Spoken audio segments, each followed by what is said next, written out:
testing nga natin to. Ang likod. Masarap ba? Masarap. Okay ba? Malakas?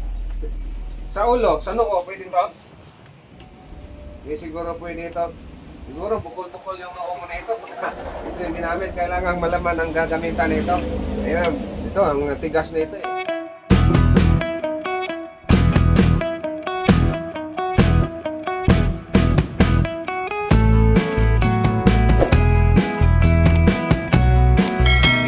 Welcome back to my channel. May gagawin tayo ngayon. Try natin i-repair tong massager. So massager na 220 volts. At shoutout kay Sir Makabutbut Sam, sa kanya to. So testing natin. Ayun, walang power. Subukan natin operahan kung kaya pang magawa. At bago natin pagpatuloy, shoutout pala sa mga nagpapa-shoutout. Pasensya na kayo. Shoutout kay Ridwan Electronics, shoutout po sir, at kay Marbilin, shoutout din, Nuelte, Canran Bernardes, Roldan Vidal, Roel Repalda, sa mga kabats ni Sir Roel, shoutout, at kay GP Santiago. Yan, shoutout sa lahat sa inyo, sa mga patuloy na sumuporta sa page natin, saka sa YouTube. Maraming salamat po. At ito, bubuksan natin. Titingnan natin kung ano ang issue.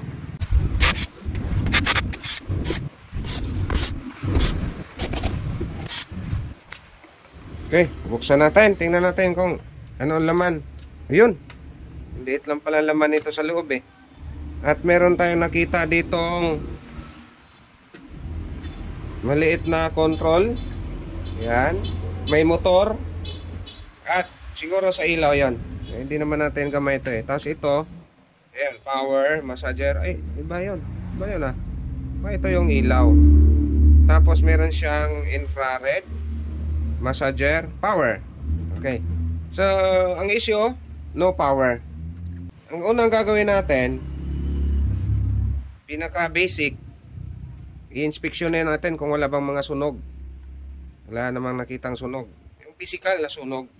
Pangalawa, nang gagawin natin, pwedeng resistance measurement. Siyempre, unahin natin yung pinaka-basic. Mamaya, cordon lang ang tama nito. So, pagka sinabi kasi no power, fuse lang yan. Try natin. Wala naman akong nakitang fuse eh. So, check natin yung cordon.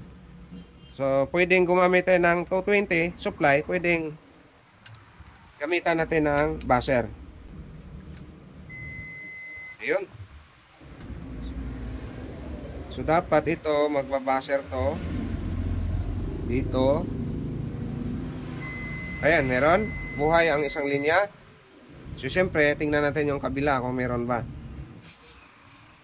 Uy! Tudas ka ngayon. Wala oh. Walang contact. Ito, wala. Ibig sabihin putol yung kable. Saksak natin. Katunayan pa natin kung meron mang voltahe, set lang natin ang AC. Oh, wala oh. 0.4 lang, paano andar yan? So gagawin natin ito, palitan natin ng cordon, tapos try natin na paandarin. Kung gagana, di swerte natin. Kung hindi, may iba pang trouble. Okay, ito. Ang kapal nito, galing to sa tibing kinatay eh. So, putulin natin to. Ito kasi ang nipis ng wire eh.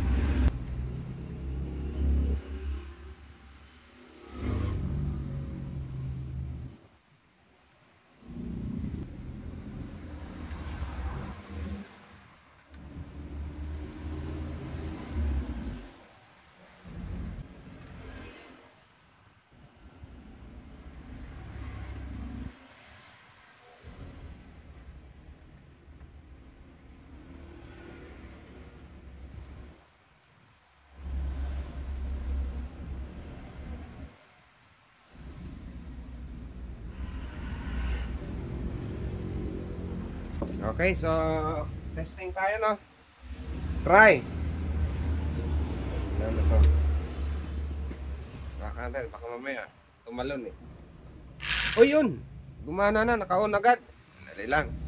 I-fix na natin to para magamit natin.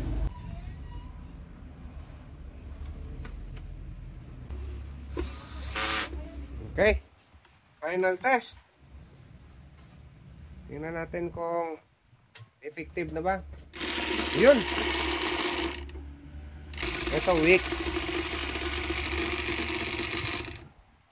Ito strong. Okay, so yun lang. At maraming salamat sa panonood ninyo. At sana may ganito kayo. Cordon lang palang madalas nasira nito.